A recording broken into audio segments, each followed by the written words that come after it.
we're going to let him come get our treasure box so we can take it, because I'm going to sit down there because this weather is just absolutely hurting my leg. And if I stand too long, then I can't hardly walk. So, and I'm going to read it out of this, The Journey magazine again. Rhea, can you hold the mic for me? Okay. This is about a dog who is a missionary. A missionary dog? Really? I've never seen that. Hold it down just a little bit. Have you ever heard of a missionary dog? I haven't. When I was a girl, we had a dog named Latty. He had been abandoned and mistreated, but we rescued him and brought him home. We loved Latty and took good care of him. We enjoyed brushing him, his long golden fur, and he would wag his tail excitedly because he loved the attention that he got out of it. Latty had a habit we didn't.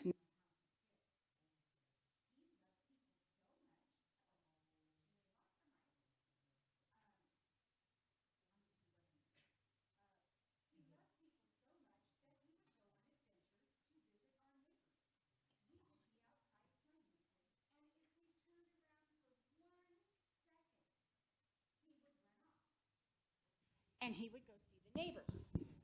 He got to know the neighbors really, really well. One day, Laddie got out again. We called him and called him, but he didn't come running. Pretty soon, the phone rang. A nice woman we didn't even know was on the phone. She said Laddie had come to visit her, and she asked if we could come pick him up. Of course, we all piled into the car. When we arrived at the woman's house, we found Laddie.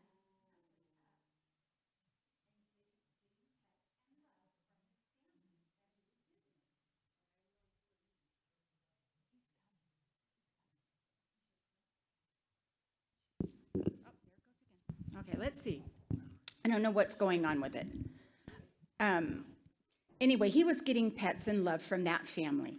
He had never met these people before, and Laddie had never gone this far away from home. As we talked to the woman, Mrs. Smith, and her family, we got to know them better. Mrs. Smith told us about, she had been having some health issues, and she didn't know what to do. As my mom and dad listened, they learned that Mrs. Smith wanted to be healthier. She knew the perfect place to help her with this. This was a program that was going on at church, and she could come and learn about eating better and exercising and even drinking more water. Mrs. Smith said that she would love to come. While they were there, she saw how nicely the families were playing together and how the kids made her children be included with hers. She also learned the importance of eating these fresh fruits and vegetables. And she learned not to eat, especially the pork and the shellfish. She discovered the benefits of healthy water, and to stop, oh, bless you, to stop drinking addictive drinks like alcohol and caffeine. But most important, she learned to trust in God. As she started practicing what she had learned, she started feeling much better. And she wasn't sad, and she could think more clearly, and she began to read her Bible more. After the program, we stayed friends with her. All of this says, "If a dog can do it," is the title of this section. All of this happened because of a dog that we loved, that loved to spend time with people. He was a missionary dog.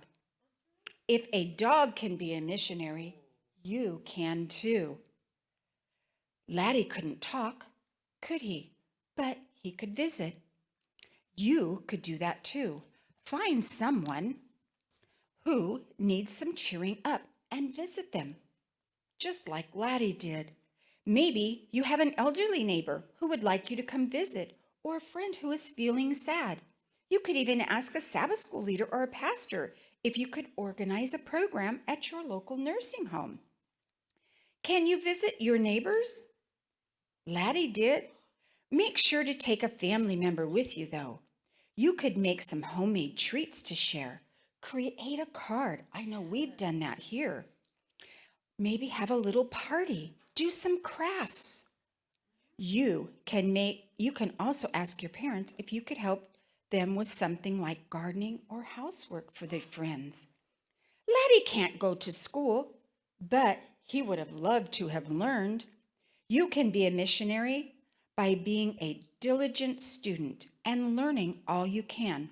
Proverbs 2:29 says, "Do you see someone skilled in their work? They will serve before kings. They will not serve before officials of low rank." Proverbs 4:5 tells us, "Get wisdom and get understanding." By working hard and learning new things, you can gain new skills that could help you be a missionary both at school and in the mission field. Like the prophet Daniel, you can show God's power by trusting and obeying in him. And your friends will see this and they will be inspired by you. Laddie couldn't pray for the people, but you could. You can ask friends if there's something you could pray about. Many people have things that they would like someone to pray about. Praying for others shows that you care and that they are important to you and to God. You can be a missionary at church by greeting people and inviting them to your Sabbath school. Laddie couldn't attend church, could he? No.